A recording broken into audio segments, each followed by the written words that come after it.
जय माता रानी की दोस्तों पिछले वीडियो में हमने माता रानी की पूजा विधि, पूजा सामग्री, इस व्रत की नियम, महत्व, उस व्रत को कब और कैसे खोलते हैं, ये सब बातों के बारे में चर्चा की।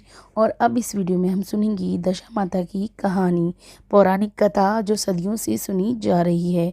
तो चलिए वीडियो को देर ना करते हुए शुरू करते हैं।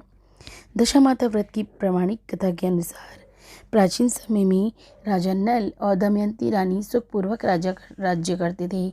उनके 2 पुत्र थे। उनकी राज्य में प्रजा सुखी और संपन्न थी। एक दिन की बात है, उस दिन होली की दशा थी। एक ब्राह्मणी राजमहल में आई और रानी से कहा, दशा का डोरा ले लो। बीच में दासी बोली, हाँ रानी साहिबा, आज के दिन सभी सुहागिन महिलाएं दशा माता की पूजन और व्रत करती हैं तथा इस डोरे की पूजा करके गले में बांधती हैं, जिससे घर में सुख समृद्धि आती है। अतः रानी ने ब्राह्मणी से डोरा ले लिया और विधि अनुसार पूजन करके गले में बांध दिया। कुछ दिनों बाद राजा नल ने दमयंती के गले में डोरा बंधा हुआ देखा तो राजा ने पूछा, इतने सोने के गहने पहनने के बाद भी आपने ये सिंपल सा डोरा क्यों पहना? रानी कुछ कहती इससे पहले ही राजा ने डोरे को तोड़कर जमीन पर फेंक दिया। रानी ने उस डोरी को जमीन से उठा लिया और राजा से कहा, ये तो दशा माता का डोरा था, आपने उनका अपमान करके अच्छा नहीं किया। जब रात्रि में राजा सो रहे थे तब दशा माता स्वप्न में बुढ़िया के रूप में आई और राजा से कहा, हे राजा, तेरी दशा अच्छी जा रही है और बुरी दशा आ रही है। तूने मेरा अपमान करने अच्छा नहीं किया। ऐसा कहकर बुढ़िया यानी कि दशा माता अंतर ध्यान हो गई। अब जैसे जैसे दिन बीतने लगे वैसे वैसे ही कुछ ही दिनों में राजा की ठाट बाट, हाथी घोड़े, लाव लश्कर, धन धान्य, सुख संपत्ति सब कुछ नष्ट होने लगे। अब तो भूखे मरने का समय तक आ गया था। एक दिन राजा ने दमयंती से कहा, तुम अपने दोनों बच्चों को लेकर अपने मायके चली जाओ। रानी ने कहा, मैं आपको छोड़कर कहीं नहीं जाऊंगी।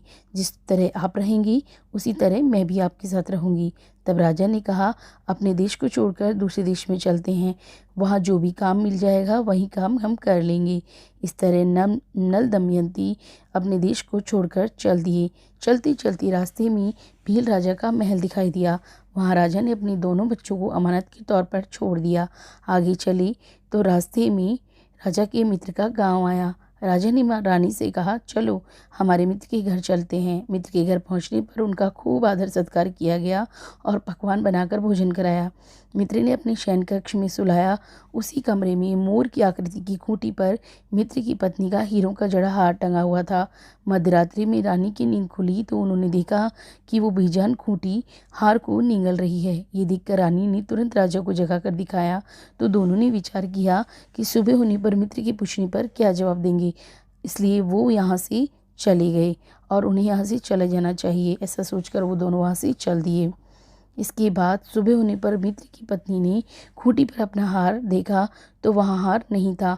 तब उसने अपने पति से कहा कि तुम्हारे मित्र कैसे हैं जो मेरा हार चुराकर रात्रि में ही भाग गए?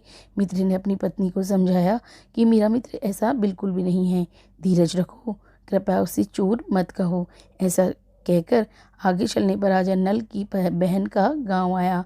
राजा ने बहन के घर पहुंचकर ये खबर पहुंचाई कि तुम्हारे भाई भौजाई आए हुए हैं। खबर देने वाले से बहन ने पूछा कि उनके हालचाल कैसे हैं। खबर देने वाला बोला कि दोनों अकेले हैं, पैदल ही आए हैं और दुखी हाल में हैं। इतनी बात सुनकर बहन थाली में कांदा रोटी रखकर भैया भाभी से मिलने आई। राजा ने तो अपने हिस्से का खाना खा लिया, परंतु रानी ने जमीन में गाड़ दिया। चलते चलते एक नदी मिली।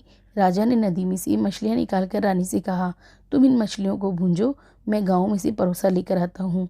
गांव का नगर सेठ सभी लोगों को भोजन करा रहा था।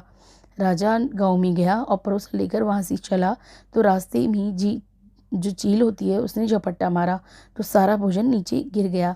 राजा ने सोचा कि रानी विचार करेगी कि राजा तो भोजन करके आ गया और मेरे लिए कुछ भी नहीं लाया। उधर रानी मछलियाँ भूंजने लगी तो दुर्भाग्य से सभी मछलियाँ जीवित होकर नदी में चली गईं। रानी उदास होकर सोचने लगी कि राजा पूछेंगी और सोचेंगी कि सारी मछलियाँ खुद ही खा गई। तब राजा आए तो मन ही मन समझ गए और वहाँ से आगे चल दिए। चलते चलते रानी के मायके का गांव आ गया।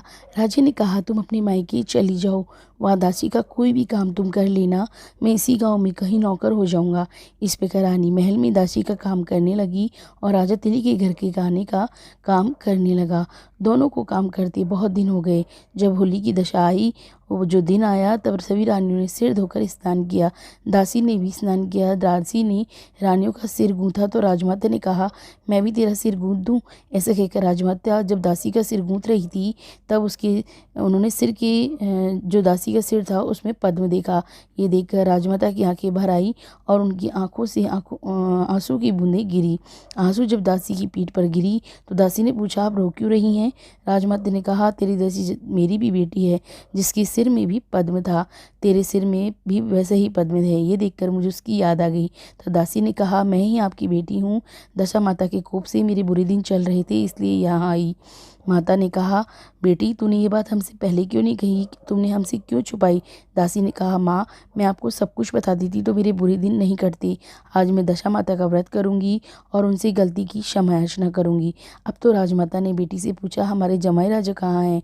बेटी बोली, वो इसी गाँव में तेली के घर काम कर रहे हैं। अब गाँव में उनकी खोज कराई गई और उन्हें महल में लेकर आए।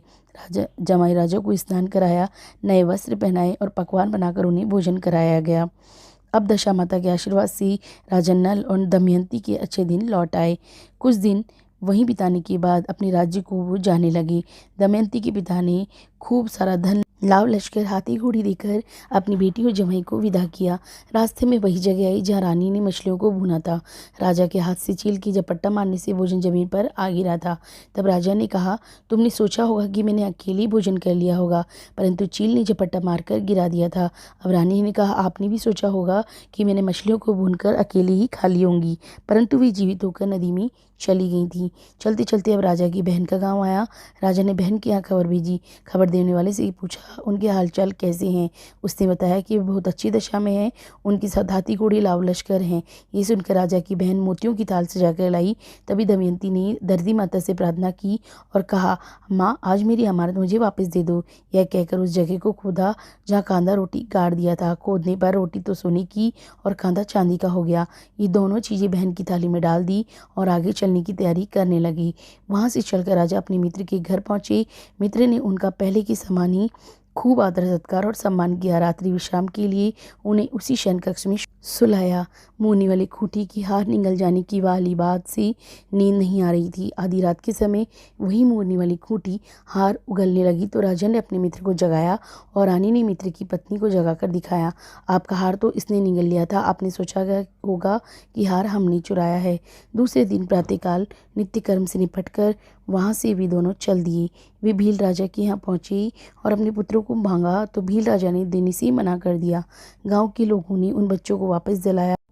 नल दमयंती अपने बच्चों को लेकर अपनी राजधानी के निकट पहुंचे तो नगरवासियों ने लाव लश्कर के साथ उन्हें आते हुए देखा। सभी ने बहुत प्रसन्न होकर उनका स्वागत किया तथा गाजे बाजे के साथ उन्हें महल में पहुंचाया।